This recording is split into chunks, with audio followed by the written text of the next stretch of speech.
Hey, this is Les from the TV Dudes. I recently had the good fortune to speak with Janet Varney, star of Stand Against Evil and You're the Worst, about her role in both shows, as well as her background in comedy and a variety of other topics. I hope you enjoy. How's it going? It's going great. Thank you so much. Oh, my pleasure. My pleasure. I really enjoyed Stand Against Evil. I just caught myself up on the season this past week and was really impressed with how the mythology comes along across the season and everything. It's just a great show. I'm so glad it's coming back. Oh, thank you so much. I'm really excited about the second season. It's even more ambitious and definitely builds out, as you said, the mythology even more in some very cool ways. Well, that's great. Because I would love to see, I know some of the complaints I'd seen online were that Evie seems to get tied to stakes a lot or knocked out a lot. And I loved across the season, particularly in the Groundhog Day-ish episode, there really seems to be a moment for several of the characters of like, okay, something's going on. And it left me really excited for where season 2 might go. Nice. Yeah, I will say I think we have comfortably determined, even just in my own, like as I sort of walked away from shooting season 2 going, God, it was certainly hard, but it wasn't quite as taxing as last year. And I think a lot of that can be attributed to the fact that I just get like strangled and tied to the stake. Certainly significantly less. I was very impressed with the practical effects, the amount of obvious like mask and makeup work that had to have gone into season 1. I have to ask, was there any particularly onerous day on set? Some of that looked a little messy. Was there any episode that really stood out from season 1 or from filming season 2? Oh, for sure. Yeah. No, season 1, I mean, I think it won't be a surprise to you to hear this given your experience of watching it as a viewer and assuming that it was as messy as it seemed. But nothing topped the pilot episode where I got thrown up on by Nick Ignis playing our sort of demon witch. It was just this powerful jet propulsion of goo. And I was lying down on the ground at probably, 2 o'clock in the morning in Georgia, where, of course, I'm from the West Coast, and the desert cools down at night. So shooting at night in Atlanta is, such a singular different experience because it somehow seems to get more hot after the sun goes down. So, here we are in the middle of the night in this, what was very much kind of a swamp. And I was lying on the ground. They sprayed, it's like that particular shoot, they sprayed me with bug repellent. They sprayed me with fire repellent. So every part of me was just sort of sticky and clammy from sweat. And then when it came time for me to be vomited on by this demon, they said, our special effects team, who were wonderful, and you're right, we did have almost exclusively practical effects. There's very little that happens in post. And they said, Bob Shelton is the name of our kind of guru, our special effects guru. He's this sort of soft-spoken, Vietnam vet who sort of has like if Ross Perot took a lot of Quaaludes, he sort of he's a very gentle, sweet Southern man with a twinkle in his eye who's like, okay, now, you are going to get sprayed with vomit. It should probably take about 4 seconds. But I wouldn't breathe in during that time. I would just hold your breath. So then it comes time for us to shoot it. We started, we're just going to do it once because the cleanup is going to be intense. And it starts jetting out, and it just continues for what felt like hours to me, but I'm sure, I think they timed it out at something closer to like 20 seconds, which is a really long time to, as Dana would say later, be waterboarded, essentially, as this stuff is just flying up my nose. And I was mostly at a horizontal, and the propulsion was so powerful that vomit, this goo, was jetting down the collar of my shirt and like sprayed all the way down into my pants. I mean, it was a very singular experience. So that was the messiest and sort of dirtiest and just overall grossest it was. And luckily we got that out of the way pretty early on in the shooting process. But there were definitely a lot of days, especially the days where you don't actually have to do the effect, but you have to match the aftermath of the effect, right? So you've got hair and makeup trying to meticulously recreate the blobs and splatters on your clothes and face and hair and stuff. And I really feel for them because that's a serious job right there. No, and as a viewer, I really appreciate the consistency, when shows track things like that, but it has to be infuriating to want to wipe something out of your eye and then go, no, if that was hanging there in the last shot, that's got to be there now. Exactly. This show seems so perfect for McGinley. When I watched the pilot, I remember thinking it's so nice when an actor seems to just have that role just in their sweet spot of the thing I love watching him do. And so I can just imagine him standing back while you're jet vomited for 20 seconds or a year and being just snarky through the whole thing. His character and Evie's relationship on the show, I almost want it to fall into something like Corbin Burnson on Psych as the curmudgeonly, kind of retired dad. But how do you feel about the competition between old sheriff, new sheriff, or how did you go into that relationship? Yeah, I mean, I think I love the Psych comparison. Obviously, I think that's a great show, and I'm not just saying that because I had a chance to work with those guys, but boy, it doesn't hurt when you work with a team of people like the Psych folks who are just some of the most fun, just delightful, funny, warm, genuine people to work with in this business. That was such a treat, and I'm still friends with quite a few different people from that crew. From the cast, I should say, but actually from the crew also, some of the directors I've since worked with and stayed friends with. So I love that comparison.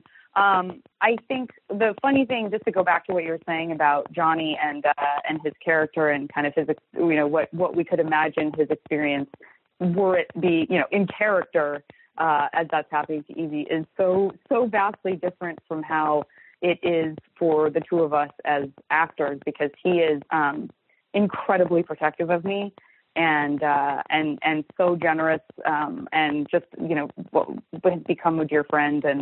And so, as the character, I think he would sort of say, better you than me. And as an actor, he was just like, Janet, MVP today, man. Are you okay? Can I get you something? He's just was really feeling it for me, feeling a lot of empathy for me. And that relationship between those two characters, I love. I do love those sort of gruff, begrudgingly loving relationships that are still chock-a-block full of raised eyebrows and grimaces. And so that's something that really appeals to me, and I love their responses to each other.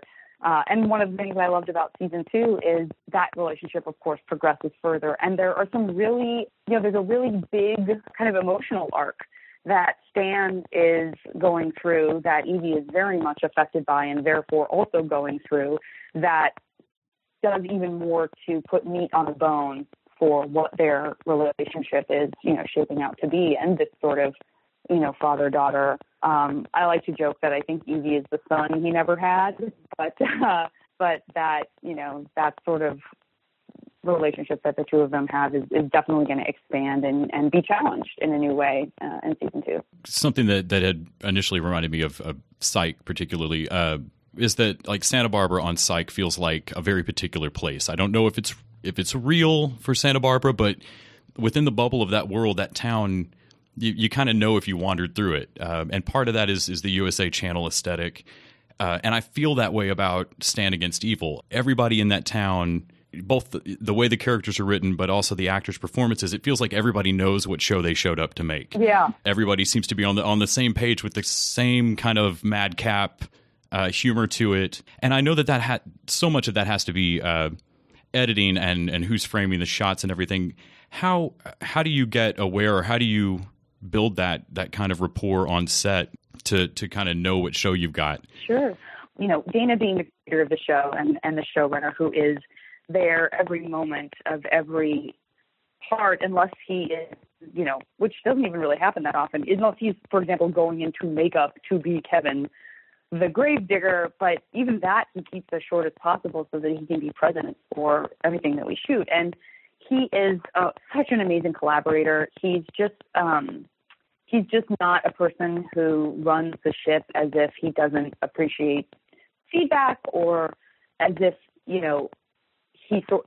there are some showrunners, and to be honest, I haven't worked with many. I know they're out there, but I've been very, very lucky in my career. But there are people who, they have a singular vision, and if they could be clones of themselves with the skills to be every single crew member, they would just prefer to do that. They would just wish that they could control every element from start to finish. And Dana is not like that at all. He completely defers to people's expertise. He is a great communicator about what his vision is, and he's really, really open to feedback. And so when we all came together for an extraordinarily short period of time, to make the first season happen at all, we just set that vibe very quickly. And our directors for all of season 1 and for half of season 2, Jack and Justin, were very much the same way. And they had, real excitement for building those aesthetics and finding the right way to do that kind of universe building. And our director of photography, whose name is Tim Burton, coincidentally, because he also has an amazing visionary eye, the same way the director Tim Burton does, is just spectacular what he does. And he can do so much with so little, frankly, when it comes to budgets and constraints like that. And so, we just really had, it is like, I think a lot of television making is this sort of summer camp experience where you're just thrown into this completely unique environment with people that you don't know, and you all just band together to make this thing. And it's hard, and it's, it's quick, and it's dirty, and it's hard, and it's fun, and it's exciting. And so I think that was we just ended up with a group of people who all felt that way and just supported each other and, banged it out. And when we came back for season 2, we were coming in with the experience of season 1 under our belts, which, I think did make things easier. And we came back and knocked out another season. So I think it really is that whole collaborative effort of just making the decision that you're really going to listen to one another and be in sync. So Stand Against Evil is coming back on November 2nd, if I saw correctly. But you've also got, before then, You're the Worst coming back September with an hour long. I think You're the Worst has been my favorite sitcom on television for 2 or 3 years running now. Nice. That show is consistently amazing. So strong. And it's such the deep bench of people. Everybody, Paul, Gretchen, Jimmy, Lindsay, everyone on the show. I don't mind any of the subplots. I would watch a show about Sam and the boys. I mean, it's everybody down to the bone is great. And I was particularly thrilled to see, like, for example, and Todd Anderson, Yoren Vern's podcast. Just cracked me up. And of course you do JV Club as well. Right. Yeah. But that was so unexpectedly wonderful. I wondered what it's like to get to play such a different type of show than Stan, but such a tight-knit cast. It's such an honor. I mean, I love that show as well. That was one of those things where I booked the pilot and the pilot episode, and we shot it. And I remember walking away from that shoot and someone asking me how it went. And I vividly remember saying, oh, it's way too good to get picked up. Like, I just was so sure that it was too sophisticated and too special to make it onto the television. I'm sure I said the same thing in season 1 of This Is Too Pretty to Live. Yeah, as we know, as anybody who's, kind of rustled around in the business or researched the business and kind of kept an eye on things that get made, things that get greenlit, scripts that get written, things that are just, there's just something about them that's really unique and special. And unfortunately, and I think it's happening less and less, happily, there's a home for so much more now, so much more great content and so much more niche content and all that good stuff. But, when I started doing this a little over 10 years ago, it was just so hard for anything like that to make it past all of these kind of obstacles on this like Iliad/Odyssey of just, things that you have to get approval on before it can ever make it onto the screen. And so that's why we would see so much watered down network television. And I mean, I remember when, like, this is a total compliment to, in a way, the business, but I remember when Modern Family dropped, everyone was like, where did this gem come from? And I think so many of us were just so relieved that made it through with the cast that it had, because it wasn't like, well, we attached this star, this star, this star, and this star. Someone's like, well, does that person even do comedy? Well, it doesn't matter. They're hot right now.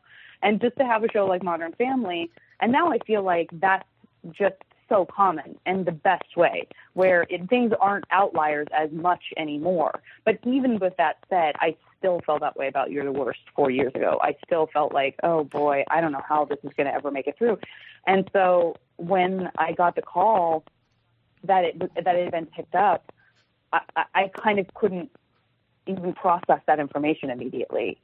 It felt like it was a prank or something. I was like, wait a minute, I get to do more of that? You're kidding me. So, and then just to be able to go in and just dive all the way into that world and those characters and that writing was just such a gift. And it was another situation like Stan, where everybody was just, at least from my perspective, so happy to be there, so excited to make the show. And I fell in love with those actors immediately and in love with the crew. And we just had such a great time from the beginning. And so getting to come back every year and do it, and, getting to make it work even for part of the time because the schedules overlapped, has meant the world to me, because that was the scariest moment of getting the Stan job was, oh my God, is this going to conflict with You're the Worst? And so the fact that we've been able to somehow make it happen when there really is overlap between shooting schedules has been one of the big reliefs of my career, frankly. I know I appreciate getting to have you on both shows. I wanted to say, I feel like some of those shows being able to be picked up, there's the extended cable channels like FXX and IFC, which both your shows are on, but then there's also the Amazons and Netflix out there. It seems like everybody's wanting to establish their own look or brand, and I feel like we're getting a little quirkier diversity out of that search. But I know you've been on the other side of the actor-writer coin, doing Neil's Puppet Dreams, and also your work on SF Sketchfest. Mm-hmm. And I want to talk a little. It seems like coming from a sketch comedy, there's that passion for the scene, and that wanting to make that bubble work. Whereas maybe more serious drama might happen more in a vacuum with a really solid monologue.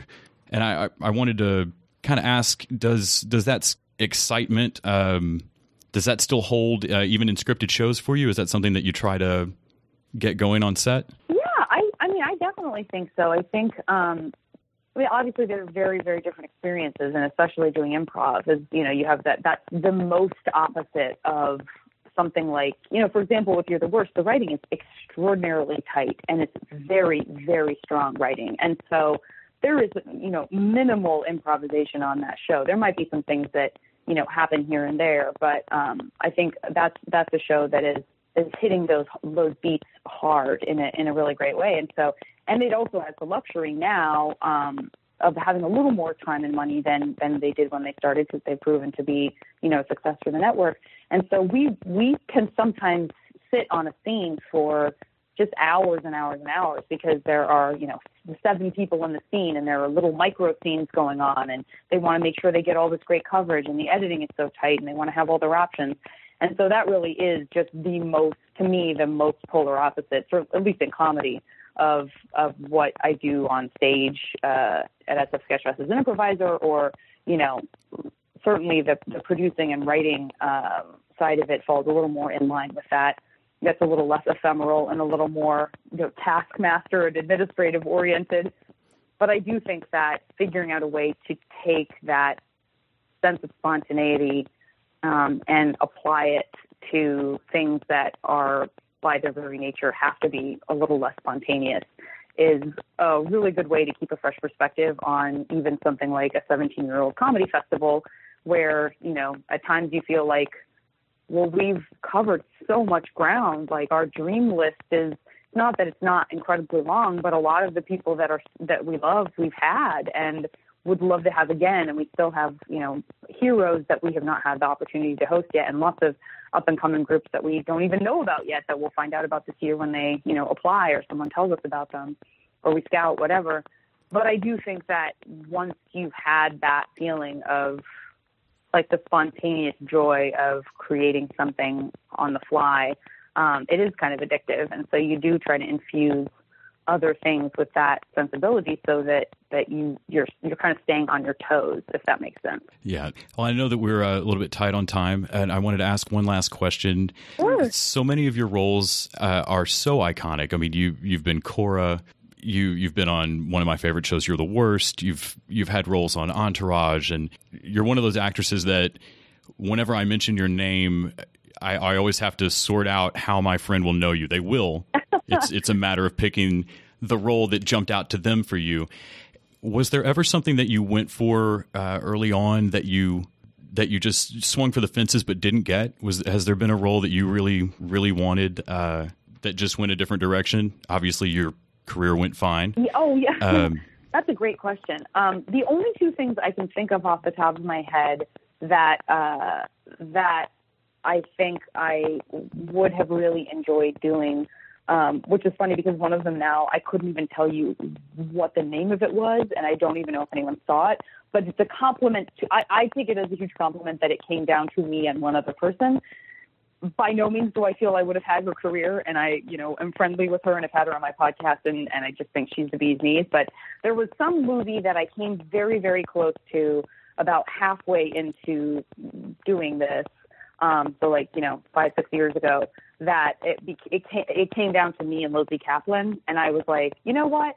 If I'm in a league where I am being chosen or not being chosen against someone like Lizzie Kaplan, I will take it. I don't even have to get the part. I'm just so excited because I think so highly of her.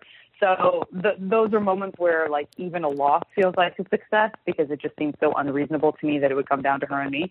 So I took that as a huge compliment. And then there were definitely twice I auditioned for The Daily Show. It was something that I really thought it was one of those things where, I don't know that I'm right or that I was even close to right then. But at the time I was like, I think I would be really good for this show. Like I would, not to say I would make it better, but I mean, what I have would work on that show. And that was not something that I ever even got close to. And so there's part of me that's like, well, what could I have done differently to do it? And I don't feel like there's a hole in my life for not having moved to New York and done that show, but I had such respect for it, and I still do, and I'll always be a fan. And so that was one. That was kind of a pipe dream that would have been a real, oh, holy shit moment. That was not even like I did not. It was not like I even got close. That's great. I always like to ask, when was the moment where you thought, I can really do this? Like I might legitimately be able to keep getting jobs doing this. It's not just that my high school thought I was really great in one act.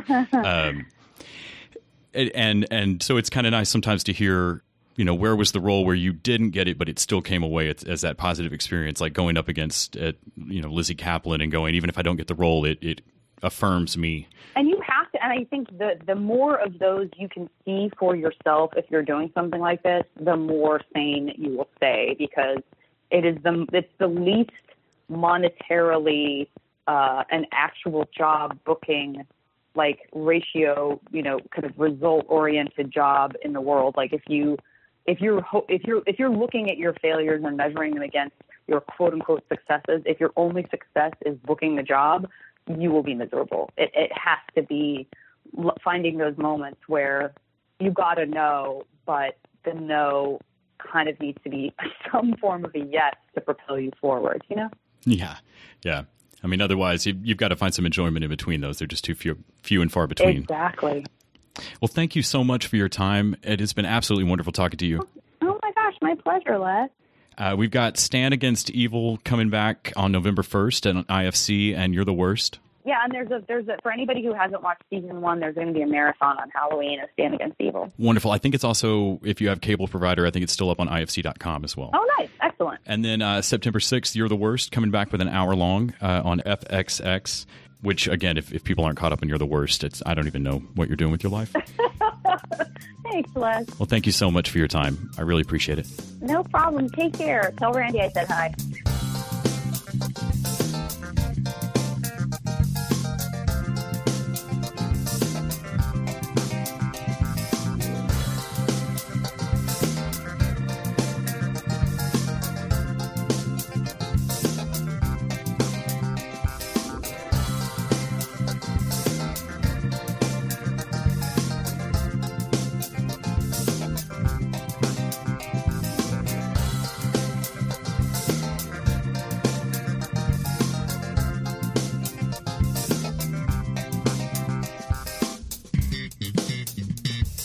The TV Dudes is an independently run podcast and a member of the Permanent Record Podcast Network. We are exclusively listener supported. If you'd like to help us out, please go to patreon.com/TVDudes. You can like us on Facebook and Twitter at TV Dudes, and help us out on iTunes by giving us a 5-star rating and writing a review. To find out more about us, go to thetvdudes.com and permanentrcrd.com. I'm Grant Davis. Thanks for listening.